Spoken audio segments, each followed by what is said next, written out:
اور real estate analyst احسن ملک کہتے ہیں کہ پراپرٹی کی ویلیویشن ایک دن کی نوٹس پر نہیں ہونی چاہیے. سوال یہ ہے کہ جو ڈیلز ڈن ہو چکی ہیں ان کا نقصان کون پورا کرے گا. اس طرح اچانک سے ویلیویشن کرنے سے ٹیکس وصولی میں بھی کمی آئے گی. اچھا یہ ہے کہ ویلیویشن بجٹ کے ساتھ ہو جائے. انہی کا ایک ڈپارٹمنٹ ہے گورنمنٹ کا، بورڈ آف ریونیوز کا، وہ لوگ ہر سال ویلیویشن کرتے ہیں اور اس کا ایک میکنزم اویلیبل ہے کہ وہ ہر پرپوزڈ ویلیویشن 1.5 ماہ پہلے اپنے نوٹس بورڈ پہ ویب سائٹ پہ لگا دیتے ہیں کہ بھائی اس پہ اگر کوئی آبجیکشنز ہیں تو آپ وہ کائنڈلی ہمیں بتائیں، ہم وہ انوملیز ریموو کریں. مگر ہماری گورنمنٹ کو پتہ نہیں کیا ہیسٹینس ہوتی ہے کہ وہ ہر دفعہ ایک دن کے نوٹس پہ ویلیویشن کو جاری کر دیتی ہے.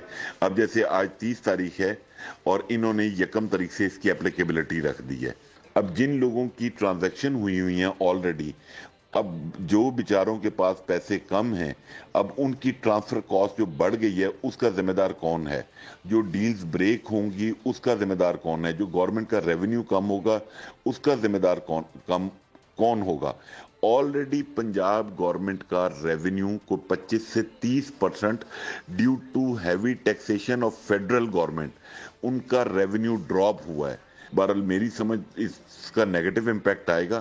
ویلیویشن آنی تھی، ٹھیک ہے، 2.5 سال ہو گئے، نہیں ہوئی تھی، ہونی چاہیے تھی، پر ہمارا ہر دفعہ یہ مطالبہ رہا ہے کہ آپ اس کو ہمیشہ بجٹ کے ساتھ لنک کر کے چلیں جیسے ڈی سی ریٹس لنک ہوتے ہیں. سبسکرائب کریں اور بیل دبائیں تاکہ کوئی خبر رہ نہ جائے.